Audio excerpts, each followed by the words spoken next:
Good morning, everyone, and thanks for joining us. You can see all our big smiles on the camera because it took us till 10 seconds ago to get all the technology working this morning. So talk about sparking transformation through crisis there, Isaiah. We did that for sure this morning. So happy you're all here with us. I'm excited to have Dr. Isaiah Pickens and Whitney Dillard with me, which I'll introduce both of them here in just a second. But this is another episode, obviously, of Mornings with Marit. So don't forget that we do have a Facebook page, so you're welcome to join us there and share your conversations and ideas with us. Really, every Mornings with Marit that we design comes from ideas you guys bring, whether I get emails from you or you join the conversation on Facebook. So please continue to contribute so that we can continue to bring programming that's relevant. So with that, I'm excited to introduce, the picture doesn't look quite the same there, Dr. Pickens. It looks like you've got your coronavirus beard going on there. Good. Beard going. Great. So what I'm going to do is actually have each of you introduce yourselves a little bit, and then we'll get into the conversation about how we got to this topic and how that was created. So Dr. Pickens, I'll let you go ahead and give us a little bit of background about you. Great. Well, I'm really excited to be here with everyone. This was definitely an adventure, and I think it actually is a microcosm of what we've all experienced, right? The uncertainty of what will happen next, particularly in these virtual spaces, right? And so one of the areas that I've really been focused on, particularly in the past few months, is how to help people navigate through this time of uncertainty. So my background, I'm a clinical psychologist by training, and I've done work as a professor at NYU School of Medicine, as well as at UCLA, and currently CEO and founder of Eye-Opening Enterprises. And a big part of what we do with our team is translate all that great psychological science that I'm sure you've been hearing about on the news about people maybe feeling lonely in this space with social distancing, bosses not knowing how to create a safe virtual workspace, and all of these other issues related to mental wellness and well-being.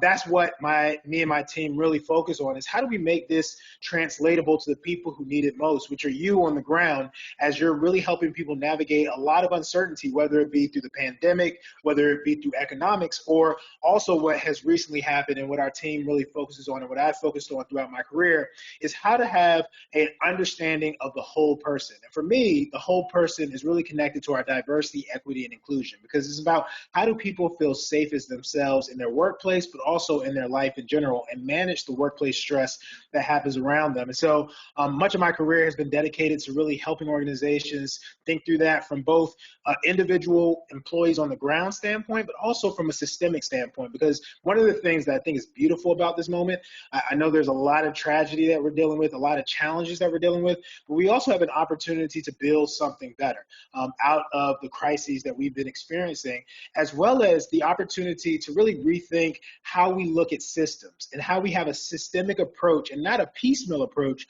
to a lot of the things that we're thinking about, so that we have sustained growth and support in the next year, as this pandemic winds down, hopefully, and beyond in the decades to come. So I'm really excited to be on here and talk about some of the things that I've learned along my career and with my team over the past few months.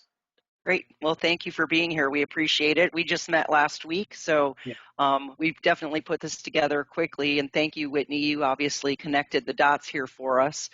Whitney's the Director of Diversity and Inclusion for the National Big I. Many of you have probably seen some of her either presentations or articles or communications that she sends to many of us. So, Whitney, I'll let you give us a little bit of background on you.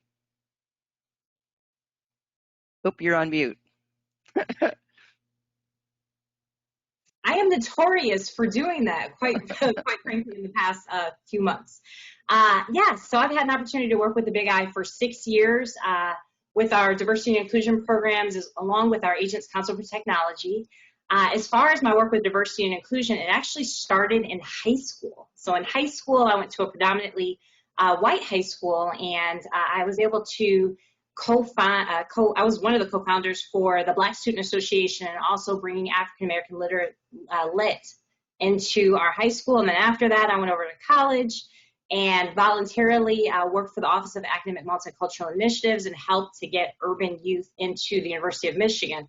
Then after that, I ended up doing a fellowship with the Impact Movement, which focused on helping African American college students with financial literacy and leadership development. So all of these fabulous volunteer types of work ended up leading me into eventually taking on a full-time role as the Director for Diversity and Inclusion for the Big I. We've done a lot of phenomenal programming. I'm very, very, very proud of our state association and state associations and leadership as far as their response to the social unrest that's taken place in the past month or so. Great. Well, thank you very much, Whitney. We're going to jump in today to just talk a little bit about, this safe work environment. So, Dr. Pickens, I really appreciate you starting this conversation. What I'll say is this actually the topic of how do we do this entire webinar came from agents asking me over the last month, how do I even know that my staff is under stress? And in fact, our organization got together with a few of the managers a couple weeks ago, and you could see a team that was we're a very connected team. The culture is really strong, but even because we've been separated for 3 months and we're not seeing each other, and people have different ways of approaching it, have different feelings about things, they're under different levels of stress, you could already see the tension within the team as to how do I respond to you. And it concerned me from a perspective of people feeling excluded at some level or not, when really we are trying to be inclusive and collaborative. And I know, Dr. Pickens, you and I, when we talked the other day, you talked quite a bit about identity and how this whole pandemic and economic uncertainty and social and racial tensions really does challenge us as individuals. And how do we work through that? And what are some things we can pay attention to for our team members and ourselves? And we'll look at some ideas from you today as to what we can do moving forward to be helpful. Yeah, I think that's a great setup for what we're going to discuss, because so much of, even before this pandemic, creating a workplace that's safe has been talked about time and time again. But what does that actually mean? Well, in our field, when we talk about safety, we're often talking about physical safety, which is actually really important right now because there are real physical dangers that people feel, but also psychological safety. And what psychological safety is a person believing that they have the ability to manage the stress or whatever challenges are happening around them, or they can reach out to someone who will help them manage that stress. And here's the truth. No matter how physically safe a person may feel that they are, if they don't have a sense of psychological safety, that belief in being able to manage stress, they'll still respond as if there's threats around them, or they'll still respond as if they need to protect themselves in some way. And so how might this show up in the workplace? Well, one of the main areas I think that this shows up is when people feel like their concerns aren't believed by people in power. And I think this is a really important aspect of this idea of psychological safety, because whether we're talking about the pandemic, whether we're talking about economic uncertainty, or whether we're talking about racial and social unrest and tensions in the workplace, nothing makes someone feel more unsafe than when the people who actually have power to help them feel safe don't seem to fully believe that that is happening in the first place, right? And so this can show up by, saying that, yeah, we believe coronavirus is an issue, but it's something that doesn't really hurt a lot of people, so you can still come to work, right? So you're actually saying, I don't believe how much this is difficult for you and undermining your psychological safety. You might say, yeah, I know a lot of people are being laid off right now, but you're fine. There's no need for you to worry. And even though, of course, your intentions are good, you're not really being able to be responsive and hear the true concern that your employees or your staff have, and you're saying, I don't believe you, right? And then when it comes to racial tensions, I mean, we see this happen in so many ways, right? Microaggressions in the workplace that may occur where people's voices might not be valued in the same way, or when their voices are heard is painted as either being hostile or simple things. I've seen this happen so many times where people say, yeah, I know that was tough, but it probably didn't happen the way you think it did, or the person didn't mean it in that way. Again, you're saying, I don't believe you. And that can make a person feel psychologically unsafe. And so the way that we really start to move forward in each of these areas is, first, just believing them. And that sounds simple, but it actually can be really hard because, as Marit was saying, so much of how we navigate the world is tied to our identities. And our identities are shaped by the beliefs we've had in the past, whether it's beliefs that have come from our family, whether it's beliefs that have come from our own experiences, whether it's beliefs that have come from the media. And all of these beliefs shape the way that we think about keeping ourselves psychologically safe. They shape the way that we think about who we should trust and who we shouldn't trust, because that's the other half of having a safe environment, is also having a trusting work environment. And the way you build trust is by being able to have people feel that their concerns are heard and believed, and that people in power, whether it's the decision makers at the top or colleagues who have influence in the office, actually take their concerns into account in meaningful ways. And so one of the things I really want to impress upon you in terms of moving towards a safe work environment is being able to create a space where people can share concerns, and the response that people have is one of curiosity instead of judgment.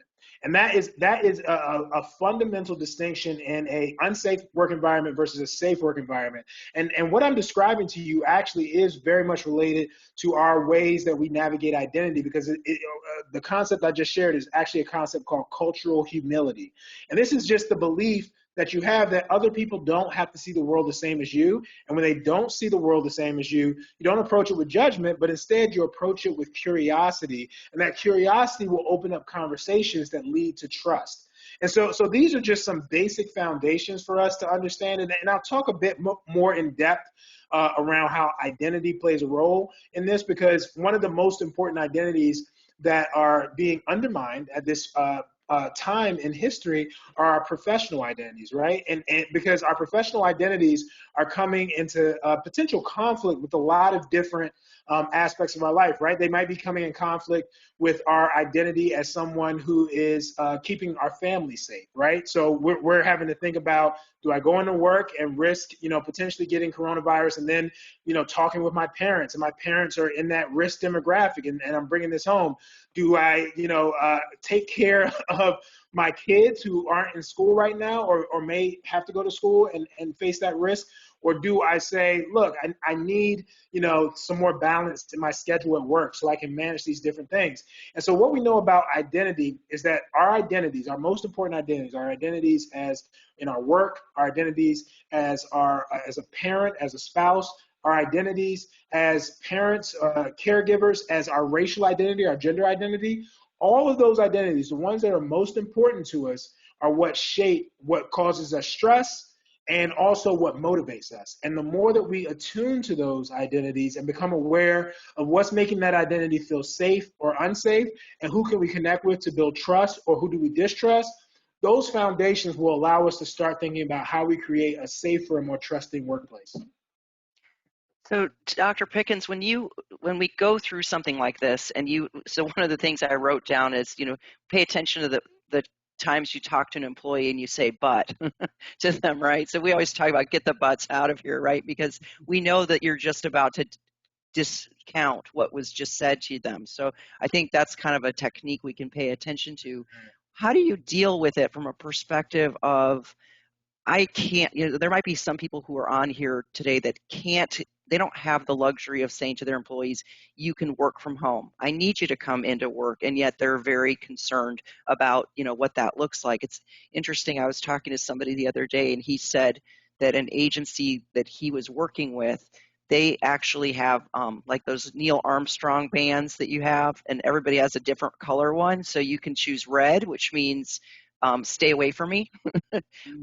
Yellow, hey, I can talk to you, but let's, be careful. And green, you can come over and hug me. I don't care. But it was interesting to see a cue that culture has said, we accept that. Did you find other techniques? And then how do you actually talk to an employee where you say, I believe you. I believe that you're stressed under this, but I don't have, there's the but, I don't have the tools to allow you to work from. We need you here from a customer base.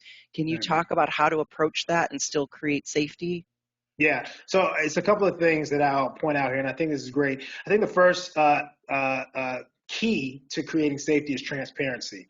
You know, I know this is hard for leaders sometimes because you want to be the one who has the answers, who is in control of everything, but transparency around what are the areas you're concerned with and what are the opportunities that you see right from the outset. Having a very frank conversation can increase this sense of safety.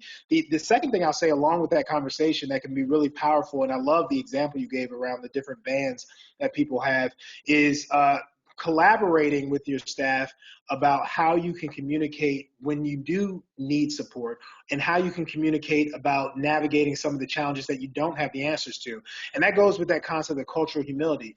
In addition to facing people's differences with curiosity instead of judgment, cultural humility also says, I don't have all the answers, and we can collaboratively work together to think through some of the answers of these questions in a way that makes both of us feel like our needs are being met in this situation. And specifically, you know, one of the things I think that really is helpful when people are beginning to have this conversation is just being able to inventory the things that have worked in the past in terms of communication, both verbal and nonverbal. I think sometimes we believe we have to start from scratch because we're facing a new challenge. But in actuality, I'm sure there's been experiences in the past where there's been challenges around communication. There's been challenges around a protocol, around discussing these issues. Well, what has worked well in the past? And from what has worked well in the past, and again, gather that from your entire staff. So this is a collaborative process. What solutions, or at least bridges to solutions, can we start to use in this work setting? And you know, the third thing I'll say, and I think this is so important, is for leaders to model what they expect. I think sometimes in these situations, you know, we're saying, and I've seen this happen so many times with the best intentions. We're saying, you know, we need everyone to come in and we need all these things to happen, but you know, something comes up with our kid and we have to come in a little bit late, which is completely fine. But I think if we're able to model kind of how we expect people to communicate about that when these things come up, and we're able to model how we might want to hear some of the feedback from others, then it can go a long way to creating a culture around us being able to share. And to your question, Marit, about, you know, how do you have the conversations around I believe you? You know, I think, you know, one of the ways, again, gathering from your staff and your community is having moments of reflection. Reflection is actually not something we naturally have. It's a tool, it's a skill that we develop over time. And what I mean by reflection is, you know, being able to have your team reflect on what's the time that you felt really heard at work? What was it about that moment that made you feel heard? Again, collecting all that from your staff and then being able to really repurpose all those things they share with you in a way that really makes sense for them. And part of the reason, you know, I know sometimes people really want like a formula, like what words do I say? And that's great. But one of the reasons I really resist giving formulas versus, you know, giving processes that can help is, one, situations change, so you'll need to say different things. But two, so much of what we do it needs to be embedded in the culture we already have, because we're already dealing with the transition, with the pandemic, with racial tensions, with economic uncertainty. Let's try to have as few transitions as possible and try to, as best as possible, maintain some stability in our culture and build on the strengths there so we can keep moving forward. Yeah, great. I appreciate that. You know, it's interesting. Two things that came to mind for me while you were talking is, one, you know, we've heard over the last year or two in books like Culture Code or Brene Brown all about vulnerability and how important it is as leaders to be able to be vulnerable. And this is a time to do that, to say, I don't know all the answers. Let's talk about it. And I know, Whitney, we're going to talk with you in just a few minutes here about, you know, how do you have conversations about racial tensions and so forth, which can be really uncomfortable for people, especially if they're not used to it or even live in a community that doesn't have much diversity. So it becomes sort of is that kind of awkward to have or not? So I think the big thing is, and I think we've heard you guys talk about it before, is, you know, getting comfortable being uncomfortable, not having all the answers. And being willing to admit that to your employees and say, we'll work through this. The other thing that occurred to me is when you say what's working. In fact, a couple weeks ago, we were talking about bringing our team back, and we paused and said, you know what? it's working. So let's not disrupt it all over again. Let's ride this out the best way we can. Let's maintain that stability, but then maintain also we still have monthly things. We still get together. We still communicate. So we've got that pattern. And I think it's when people don't talk about it at all that people start to make up their own truth, right? And so I appreciate that transparency that you're commenting on. So I think you have some specific steps for folks. Do we want to go through those a little bit here? Yeah, that sounds great. That sounds great. Great. Great. So these are some steps that we have really found that are important for building safety. And again, I think that's one of your pillars that you want to focus on first, because once people feel safe, then they feel open to have these transparent conversations. And it's not just one way, you being transparent and them not. And so a couple of things.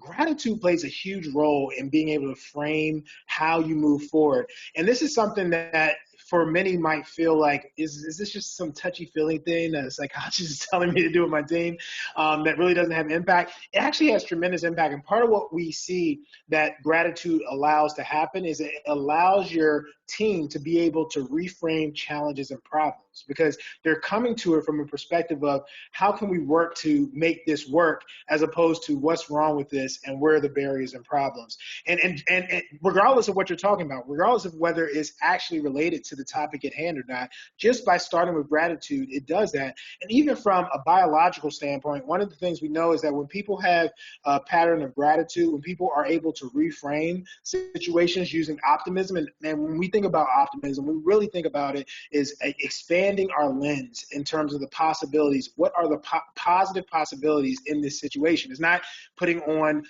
red colored glasses. I'm saying the wrong thing. Red shaded glasses, whatever they are, rose colored. That's what I'm looking for. Rose ones. Too many things, but it's not about putting on rose-colored glasses and saying, oh, there's nothing wrong with the world. It's actually looking at things, but expanding your perspective. See, where are the positive possibilities in this situation? And what we know from a scientific standpoint is that when you do that on a regular basis, your brain actually produces less of a neurotransmitter called GABA, which is responsible for our anxiety. And so if you actually want to reduce that stress response, practicing gratitude, both individually and as a team, can really help to support that. The other thing too is creating buddy systems that integrate wellness. I think we've come to a space where people have sincerely asked in the morning, how are you doing? How are you doing? And they actually care. Right. And it's kind of nice being in this space where like people aren't just saying it as, some idiom that they want to throw out there, but it's actually, people actually care how people are. Well, you can actually systematize that. You can institutionalize that by creating things like buddy systems or partner systems, whatever you might want to call it, so that someone has a person that they can go to help them deal with challenges, and maybe even someone who's in that same status level. So, sometimes it can be hard maybe to talk to your supervisor, but there's a colleague who you really can connect with. And once you have permission from your employer to talk about these issues, it creates a space where this is just a part of the culture, it's a part of the norm, and it doesn't feel like something weird when I have to bring this thing up.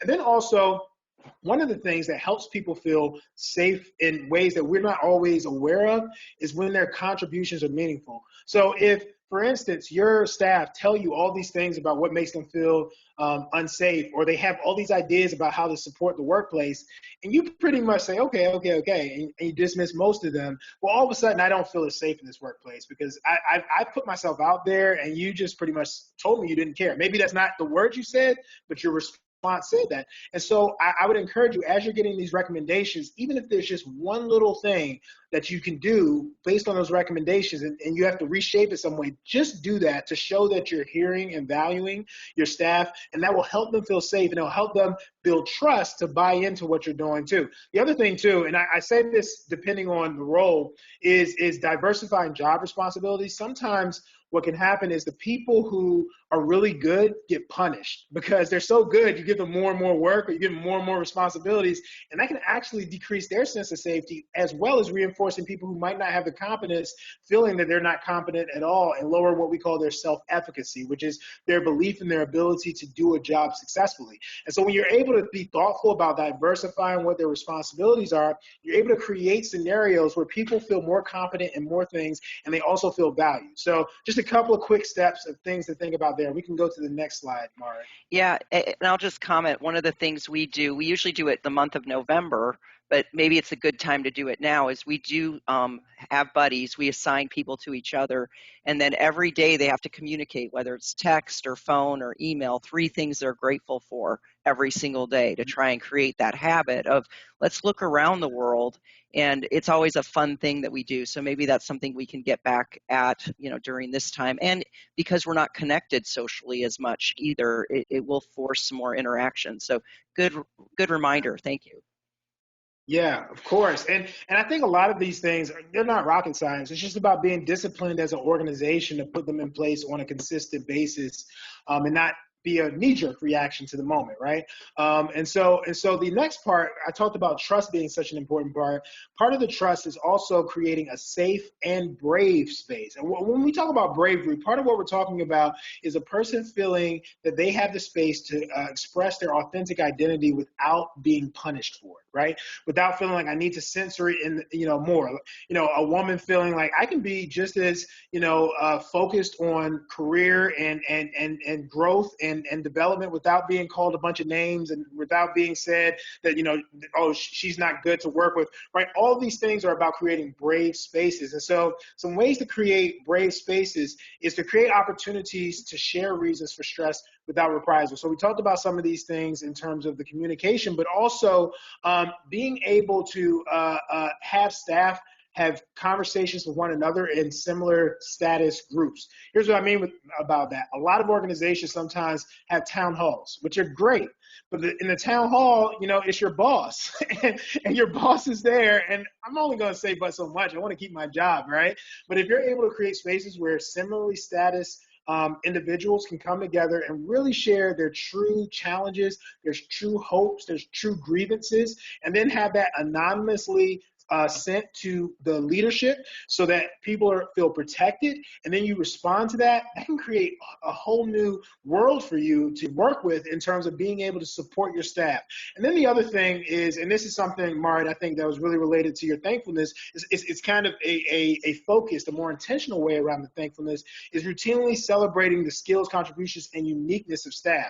I think sometimes, and I can speak about this, and I'm sure Whitney has seen this, as we've moved towards how do we have an anti-racist organization, how do we think about racism and prejudices, sexism, all these areas, I think sometimes the movement of this has been very well intentioned, but has gone in a place of let's just see everyone the same. But everyone isn't the same. People are different. They have different skills. They have different uniquenesses. Let's celebrate that. So anti-racism, anti-sexism, anti-homophobia isn't saying let's not pay attention to it. In fact, it's saying let's pay attention to it more, but let's celebrate it instead of making it a barrier to connection, to our promotions, to all of these different things. Let's actively be a part of that. And so periodically, requesting feedback on how to make the workplace more inclusive, like what makes you feel welcome when you come in the workplace? What has helped you feel heard? And celebrating the contributions of staff when they are modeling this feedback and they're inspiring greater trust could really be a big part of how you start to cultivate this organizational piece. And one of the things I always like to say when I talk about this as it relates to workplace wellness and DEI is people sometimes feel like, okay, we got to do this on top of all of our work.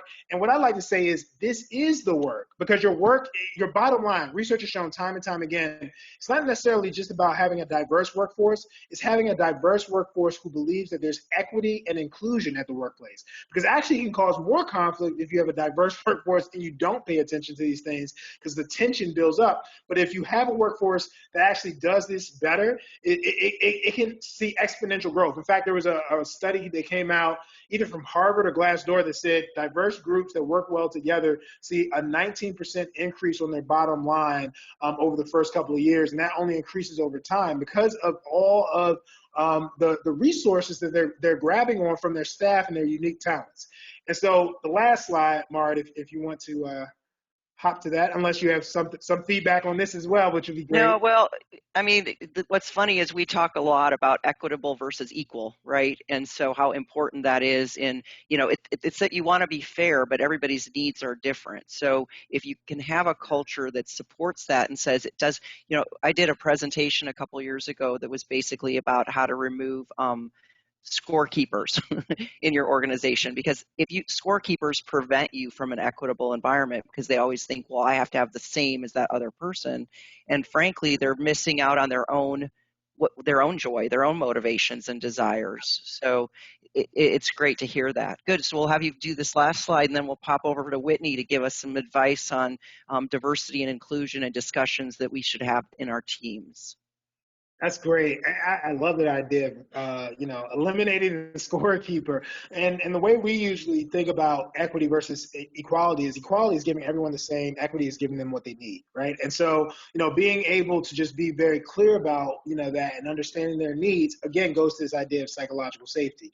So one of the things that me and my team focus on in the work that we do with organizations is the 3 A's. And just as a note, if anybody wants more information about either any of the things we've shared or to get access to another webinar my team and I have done, you can go ahead and use your phone actually and use this QR code, and it'll lead you to a page that can get you more information. But let me just go over this 3 A's that we focus on, and it focuses on acknowledge, ask, and adjust. And the acknowledge is really about being able to believe what's going on, pretty much what I said, believing that these things happen. And so it's simply acknowledging the presence of bias, discrimination, harassment, and microaggressions that can occur in the workplace. I think one simple strategy to do this is just have an acknowledged statement, right? It's just an acknowledged statement. We know that your life experiences may have led you through or it put you in contact with people who don't value you as your whole self. And we value you as your whole self here. And we want you to be able to share when you don't feel safe, when you don't feel this, so that we can honor and restore that sense of safety. Being explicit about this, I think for some people feels like it invites a bunch of challenges, but in fact what it does is it invites openness that may for a short period feel painful, but in the long run will really grow your team's strength and their ability to connect. The other thing is being able to actually ask directly, has there been times you felt unsafe here? And giving people a either anonymous or a kind of private confidential space to share that without reprisal, because again, we don't know what other people's experiences are. Now, I'll just talk from personal experience. Even from one of the people in my company, she had a conversation with me, and she said, we go out and we do these trainings around diversity, equity, and inclusion, and it's different for you as a Black man presenting than me as a Black woman. And she just kind of, she took me through things that I just wasn't aware of, that I may be areas of privilege for me as a man that I might not get pushback in some areas that she may get pushback in. And so by having that dialogue, it actually strengthened both of us to better understand, all right, what are things you might face that I don't and I need to account for as the leader of this company? And then finally, adjust. This is actually taking into account, and this just goes back to all the things we said, everything you're gathering, being able to actually do it in the environment. I'll leave you with this analogy. I always think of these 3 A's as if someone had cut in front of you in line, right? If someone cuts in front of you in line and they acknowledge the fact, oh, did I cut in front of you in line? They ask the question, did I cut in front of you? Well, that's good. That deflates your anger a little bit.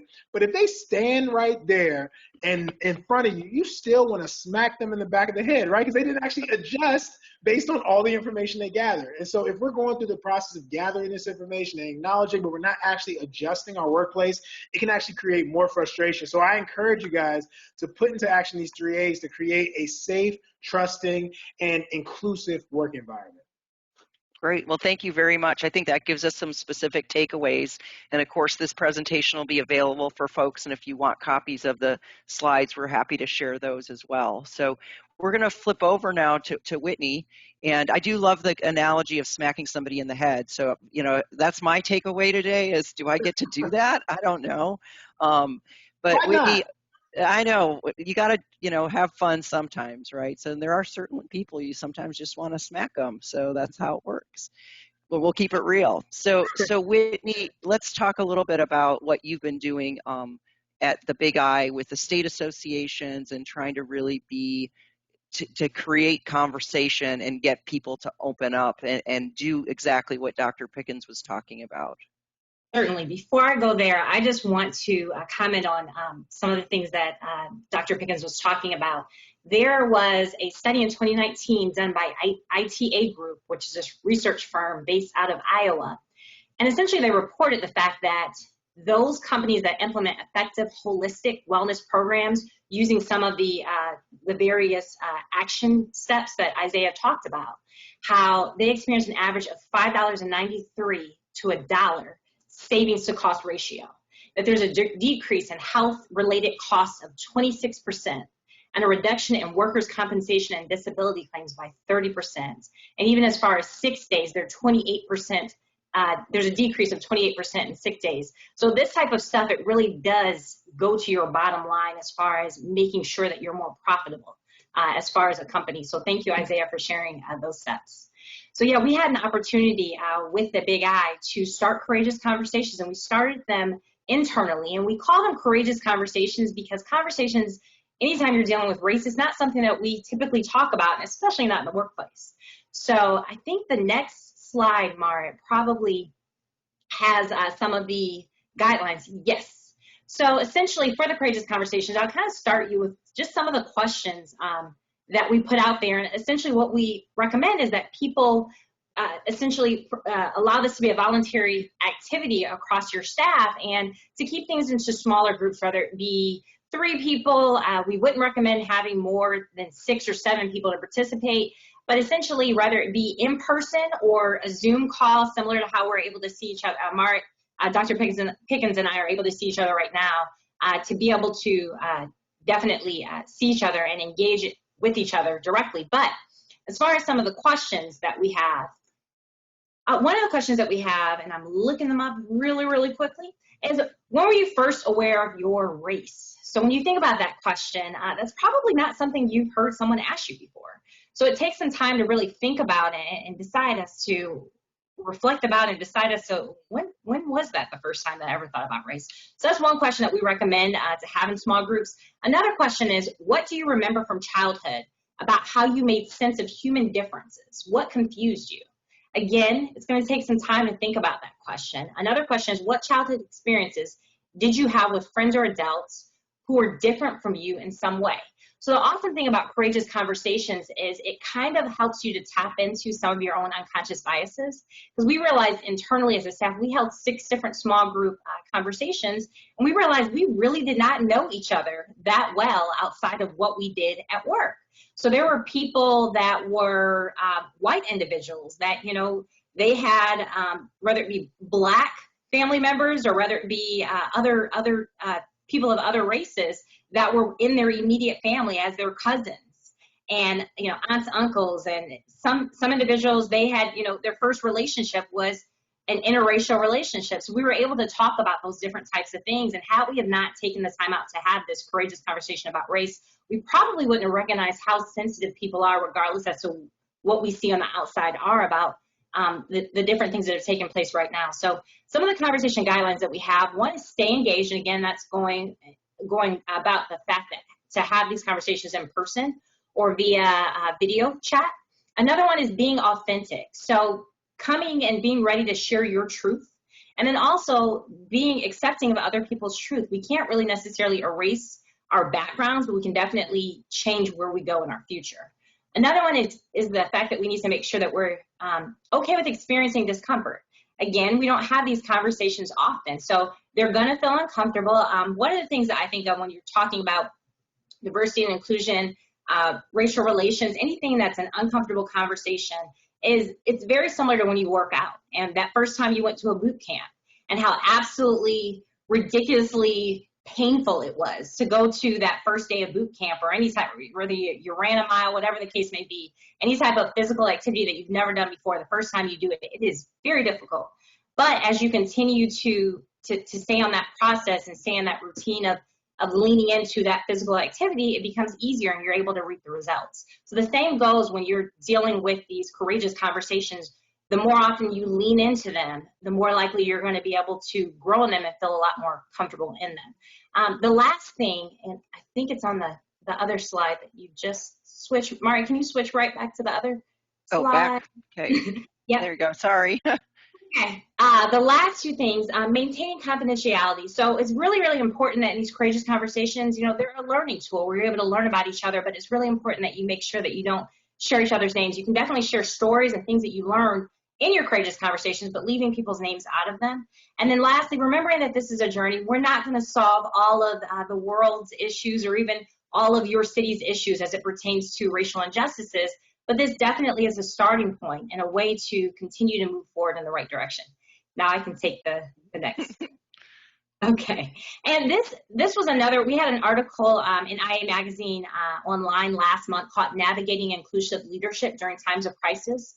And these are the 5 action steps we put out there, one being leaning in. So the fact that you all are on this webinar today, that's a sense of leaning in.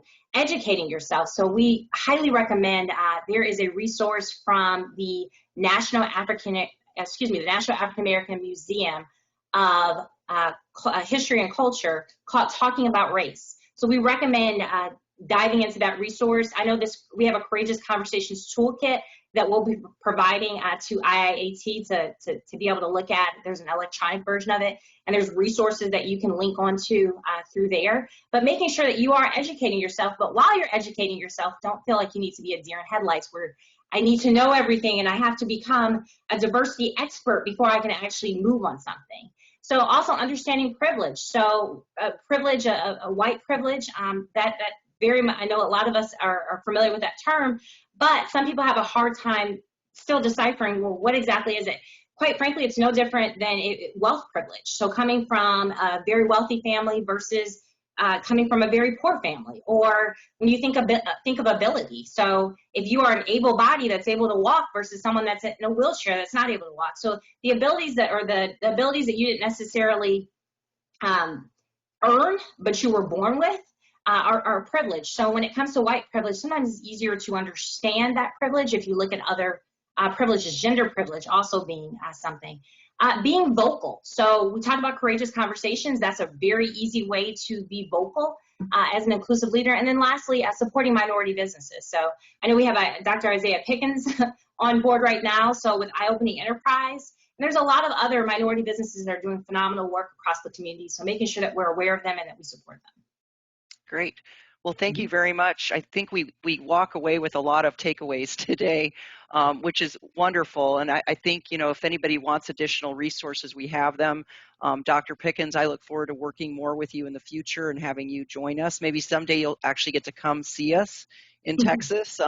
We've got some nice conferences here that hopefully in 21 we'll be able to engage you and have you be part of our group and meet our Texas agents as well. And Whitney, thank you for all the work that you do in helping us out. And I just want to wrap it up by thanking everyone for listening today, and have a wonderful day, and stay safe, stay healthy.